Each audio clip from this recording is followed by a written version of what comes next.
नमस्कार दोस्तों, आज हम बात करेंगे can your faith really move the mountains.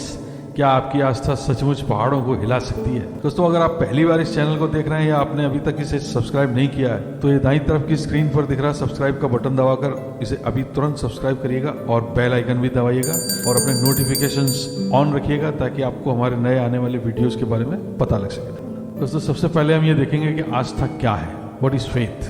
किसी भी चीज में हमारा पक्का विश्वास आस्था कहलाता है। हमारी आस्था बताती है कि जो चीजें आपके सामने नहीं है, आप उम्मीद करते हैं कि आप उनको देख पाएंगे।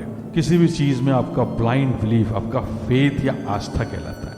आपकी आस्था एक वाईफाई की तरह जो दिखती नहीं, पर उसमें आपको जो चाहिए उससे जोड़ने की पूरी ताकत होती है। मार्टिन लूथर किंग जूनियर ने कहा है कि आस्था वह है जिससे आप तब भी पहला कदम बढ़ाते हैं जब आप पूरी सीढ़ी नहीं देख पाते। Faith is taking the first step even when you don't see the full staircase. जब आपकी आस्था होती है तो सबूत संभव नहीं होता, और जब सबूत हो तो आस्था संभव नहीं होती। When faith is possible, then proof is impossible, and when proof is possible, then faith is impossible. जैसे कोर्ट में सबूत मांगते हैं, वहाँ फेथ नहीं चलता। इसी तरह जब आप नौकरी करने जाते हैं तो वहाँ आपकी डिग्री और एक्सपीरियंस का प्रूफ चाहिए, तो वहाँ प्रूफ पॉसिबल है, इसलिए फेथ की जरूरत नहीं होती। पर आपके घर वालों ने आपको बिना पॉइजन वाला खाना दिया है, या जिन्हें आप अपने माता पिता मानते हैं वही आपके वास्तविक माता पिता और भगवान है, इसका प्रूफ पॉसिबल नहीं है, तो वहां फेथ करना होता है। इसी तरह केवल अटूट आस्था से ही आप आपके सामने खड़े परेशानियों, परिस्थितियों और बाधाओं के पहाड़ों को हटा सकते हैं। इसी से आप अपने सपनों को वास्तविकता में बदल सकते हैं। अब हम देखेंगे कि हमारे सामने सफलता प्राप्त करने से पहले कौन कौन से पहाड़ होते हैं जिन्हें हम इससे हटा सकते हैं। दोस्तों, हम में से हर एक के लिए अपने किसी भी सपने को वास्तविकता में बदलना पहाड़ जैसा ही है। क्यों? क्योंकि शुरू में आपके सपने केवल हवाई किलों की तरह ही होते हैं, कैसल्स इन द एयर, जो केवल आपको ही दिखते हैं, दूसरों को नहीं। इसलिए कोई उन पर विश्वास नहीं करता। लोग हंसी उड़ाते हैं, आपको पागल बताते हैं और प्रूफ मांगते हैं। कैसे करोगे? बताओ, समझाओ, दिखाओ। लेकिन दोस्तों, आप उनको तो दिखा समझा नहीं सकते, पर अपने फेथ से आप उन हवाई किलों यानी कैसल्स इन द एयर के नीचे फाउंडेशंस लगाकर उन्हें वास्तविक किले बनाकर दिखा सकते हैं। जब थॉमस एडिसन ने कहा था ना कि कांच में से रोशनी निकाल कर दूंगा, तो इन लोगों ने उससे भी यही कहा था, ये संभव नहीं है। और जब अलेक्जेंडर ग्राहम बेल ने कहा था कि तार में से आवाज आएगी और जाएगी, तो इन्होंने उससे भी यही कहा था, संभव नहीं है, नहीं होगा, पागल हो गए हो। पर उन्होंने इन्हें अपने सपने पूरे करके दिखा दिए। इसलिए जब कोई आपके सपने के लिए हंसे ना, तो परेशान मत होइएगा, ये कोई नई बात नहीं है। जिन पर दुनिया हंसी है ना, उन्होंने ही उसे बदल कर दिखाया है। इसलिए कुछ नया जो आप कर रहे हैं उसके लिए अगर लोग आप पर हंस रहे हैं, आपको पागल बता रहे हैं, तो चिंता मत करिए, आप सही ट्रैक पर हैं। Don't worry, go ahead. दोस्तों, अटूट आस्था से तो हमारे संतों ने भगवान के दर्शन कर लिए, तो सपनों को वास्तविकता बनाना क्या बड़ी बात है।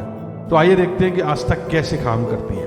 दोस्तों, आपका फेथ भी पानी की तरह है जिसमें मिला दें लगे उस जैसा, पर इसको आपको सबसे पहले कहाँ मिलाना है? उसमें जो आप अपने सपनों को प्राप्त करने के लिए करना चाहते हैं। अगर आप इस पॉजिटिव विचार को अटूट आस्था के साथ कि आप किसी काम को कर सकते हैं अपने मन में डालेंगे, तो आप उस काम को कर पाएंगे। पर अगर आप इस नेगेटिव विचार को अटूट आस्था के साथ कि आप उस कार्य को नहीं कर पाएंगे अपने मन में डालेंगे, तो आप उस काम को कभी नहीं कर पाएंगे। आपकी सफलता और विफलता के बीच केवल आपके फेथ या आस्था का ही फर्क है। आस्था के साथ आप किसी भी काम में सफल हो जाते हैं और आस्था के बिना आप उसी काम में असफल हो जाते हैं। दोस्तों, क्या आप जानते हैं कि आप अपने जीवन के हर एक पल में फेथ का प्रयोग करते हैं? आप कह रहे हैं कैसे? वो ऐसे कि आप आस्था से भरी सैकड़ों चीजें रोज करते हैं। जब आप किसी डॉक्टर के पास जाते हैं जिसका नाम तक नहीं जानते, वो आपको जो प्रेस्क्रिप्शन लिख कर देता है जिसे आप समझ नहीं सकते, उसे आप उस फार्मासिस्ट से खरीदते हैं जिसे कभी आपने देखा नहीं। वो आपको वो दवा देता है जिसे आप समझते नहीं, फिर भी आप वो दवा खरीद कर खाते हैं। उस समय आपको एक क्षण के लिए भी ऐसा विश्वास या विचार नहीं आता है कि उस डॉक्टर या फार्मासिस्ट ने कहीं आपको पॉइजन तो नहीं दे दिया। इसे ही आस्था कहते हैं। आपकी माँ या पत्नी आपको जो भी खाने के लिए दे देती है, उसे आप बिना सवाल किए खा लेते हैं, क्योंकि आपको उन पर फेथ है कि कोई भी गलत चीज वे आपको खाने के लिए नहीं देंगे। आप एक रेस्टोरेंट में जाकर कुछ खाने को लेते हैं और उसे बिना डाउट के खाकर आ जाते हैं। ये आपकी आस्था नहीं है तो क्या है? आप अपना कड़ी मेहनत से कमाया हुआ पैसा बिना किसी डाउट के बैंक में जमा करा देते हैं। आप हर रोज सुबह ऑफिस के लिए घर से निकलते हैं इस विश्वास के साथ कि आप ऑफिस पहुंचेंगे, और आप पहुंचते हैं। आपके शरीर का हिलना डुलना, कार्य करना केवल आपकी आस्था पर निर्भर होता है। तो आप कहेंगे कि फिर फेथ करने में प्रॉब्लम क्या है? दोस्तों, प्रॉब्लम वहां है कि हमारी ये आस्था सिर्फ कंफर्ट जोन तक सीमित रहती है। उससे बाहर जाते ही ये डाउट में, रिस्क में, अविश्वास में बदल जाती है। कई बार हम जब कठिन परिस्थितियों में होते हैं या कोई नया बड़ा काम करने जाते हैं तो भगवान में भी आस्था नहीं रख पाते और अपने चंचल मन से समस्याओं का समाधान ढूंढते हैं, और कोई नया काम या बड़ा काम करने से पहले ही सोच लेते हैं कि मुझसे नहीं होगा। जानना चाहते हैं कि हमारी आस्था कैसी होती है? ये कहानी जैसी। दोस्तों, 4 साल से एक गांव में बारिश की एक बूंद तक नहीं गिरी थी। सभी बड़े परेशान थे।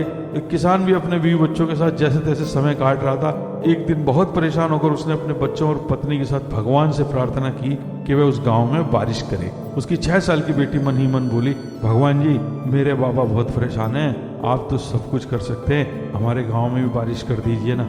प्रार्थना करने के कुछ देर बाद वो किसान खेत की तरफ जाने लगा तो उसकी बेटी ने उसे छतरी देते हुए कहा कि ये तो लेते जाओ। तो वो बोला, अरे अब तो शाम हो गई, धूप तो है नहीं, इसका क्या करूंगा? तो उसकी बेटी बड़ी मासूमियत से बोली कि अभी अभी तो भगवान से बारिश की प्रार्थना की है, अगर आ गई तो। बच्ची का जवाब सुनकर किसान एकदम सन्नाटे में आ गया और उसी क्षण उसने महसूस किया कोई आवाज उसके अंदर से उससे कह रही थी कि प्रार्थना करना अच्छा है, लेकिन उससे भी जरूरी है कि इस बात में विश्वास रखना कि तुम्हारी प्रार्थना सुनी जाएगी और फिर उसी के अनुसार काम करना। दोस्तों, हम सभी प्रार्थना करते हैं, पर हम सभी अपनी प्रेयर्स में फर्मली बिलीव नहीं करते। हमारी उसमें आस्था नहीं होती और ऐसे में हमारी प्रार्थना बस शब्द बनकर रह जाती है, वास्तविकता में नहीं बदलती। कहते भी हैं कि your faith can move mountains and your doubt can create them.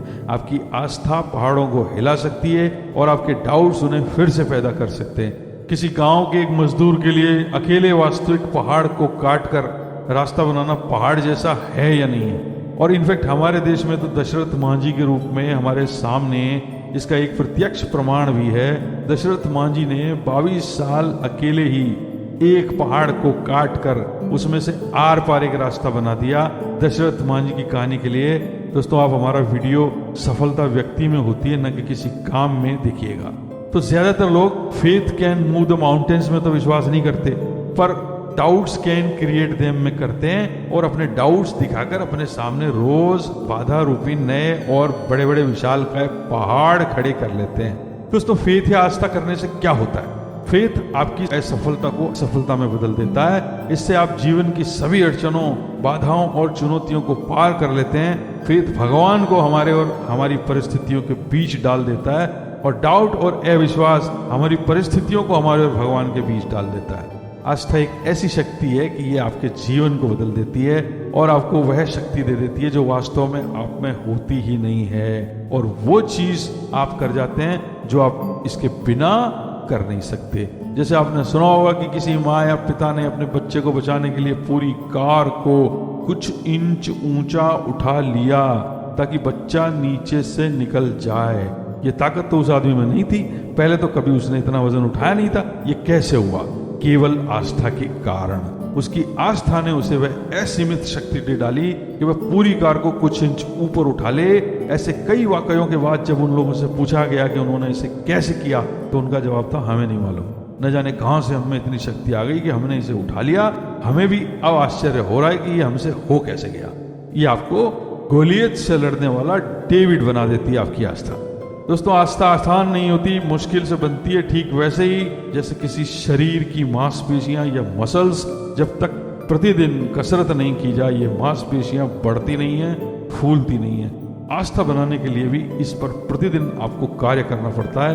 पहले दिन आप 1 इंच और दूसरे दिन 2 इंच जा सकते हैं। इसी तरह किसी भी और गतिविधि में जिस तरह आप विकास करते हैं, उसी तरह आपको आस्था को भी विकसित करना होता है। दोस्तों, जिसकी टांगों में ब्रेसेस लगी हों, उसके लिए किसी ओलंपिक में गोल्ड मेडल जीतना पहाड़ जैसा है या नहीं है?